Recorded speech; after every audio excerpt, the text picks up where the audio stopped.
uh, current treatments in the management of Parkinsonism. There are currently no disease modifying drugs for Parkinson's disease, but the treatments that are used can offer significant symptomatic relief of the motor symptoms. So now what is the current management of Parkinson's diseases? There are no disease modifying drugs, but these drugs, they only offer a significant symptomatic relief of the motor symptoms. So they offer clinical benefit in terms of non-motor manifestations of Parkinson's disease. So little clinical benefit for non-motor manifestations, but they have significant symptomatic relief for motor symptoms. So it is usual practice to delay the initiation of treatment until the patient symptoms are troubling. So until patient becomes symptoms are troubling, it is usual practice to delay the initiation of treatment because to reduce the impact of the adverse effects. First, levodopa.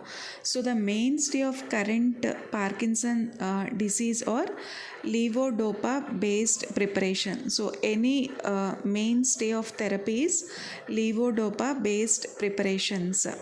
So these levodopa preparations, they replace the dopamine in the depleted strium. So in the strium there is a dopamine depletion, so this will replace the dopamine in the depleted strium. Dopamine itself is unable to cross the blood-brain barrier, so it cannot be used to treat dopa. Thing is, why dopamine can't itself be given? Because dopamine itself, it can't cross the blood-brain barrier, but the dopamine precursor, the precursor of dopamine is levodopa, so it is able to cross the blood brain barrier and it can be administered as a therapy. So because dopamine itself can't cross the blood brain barrier, we can give dopamine precursor levodopa. It is able to cross the blood brain barrier and it can be administered as a therapy. So after absorption and transition across the blood brain barrier, this levodopa, so this levodopa, it gets absorbed, it crosses the blood brain barrier, then it is converted into dopamine by the dopa decarboxylase.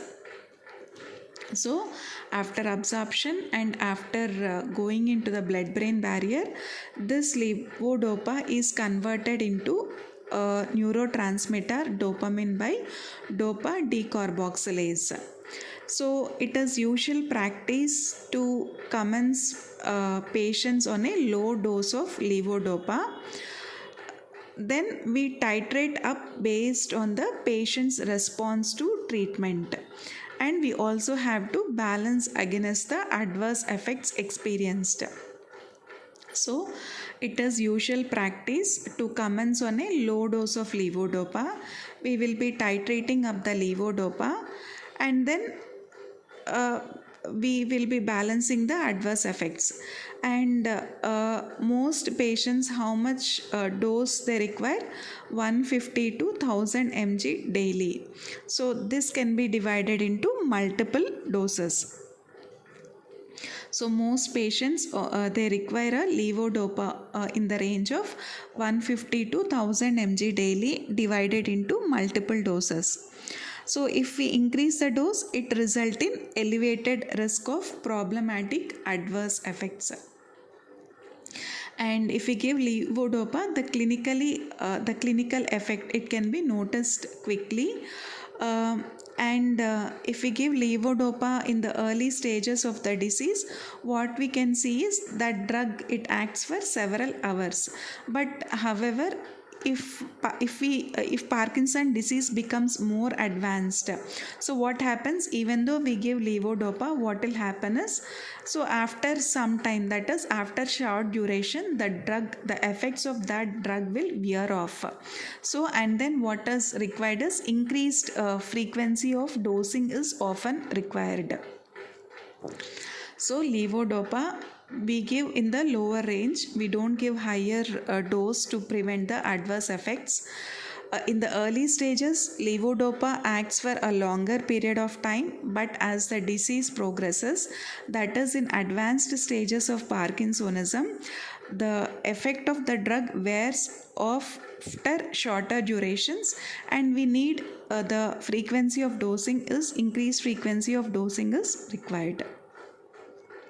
So levodopa is effective, but it comes with significant side effects, particularly in advanced disease. So what are the associated side effects?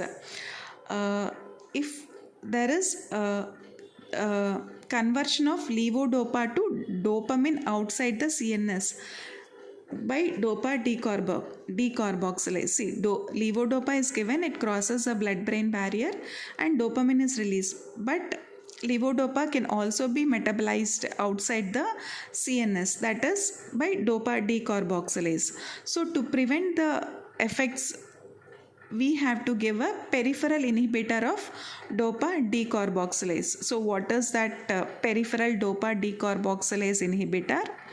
That is discussed below. And if we give prolonged use, can result in prolonged use of this levodopa, this will lead to motor complications. So what are the motor complications with levodopa? So these include dyskinesias and severe on-off motor fluctuations.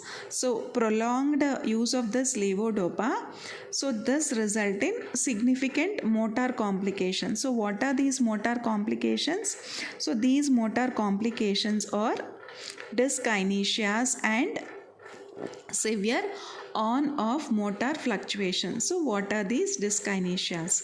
So dyskinesias are involuntary twisting hyperkinetic movements. What are dyskinesias? They are involuntary, not voluntary by the patient. Involuntary, they are twisting hyperkinetic movements. They usually occur when the drug is at peak dose. Okay, so when are these dyskinesias going to occur? These dyskinesias are going to occur when the drug is at the peak dose. So these are involuntary twisting hyperkinetic movements. But this dyskinesias may also occur as the drug is wearing off or even during the off periods. So how do we treat this problematic dyskinesias? So we have to reduce a levodopa dose, meaning that a difficult balance must be struck between optimizing the control of the motor symptoms and minimizing the adverse effects. That is, levodopa, it is causing the, if we reduce the dose, again motor symptoms, the disease itself might progress. Or to reduce the dyskinesias, we have to reduce the dose of levodopa. Patients previously responded well to levodopa, but those who have developed this problematic dyskinesias, see, levodopa we can't give because patient is developing problematic dyskinesias. So in these patients, we can give deep brain stimulation may be considered. So if we give this deep brain stimulation, this allows for the control of the motor symptoms on a reduced dose of levodopa. So if after giving levodopa, if patient is developing this dyskinesias, so in order to reduce this dyskinesias, we have to lower the dose of levodopa and we have to consider the patient for deep brain stimulation.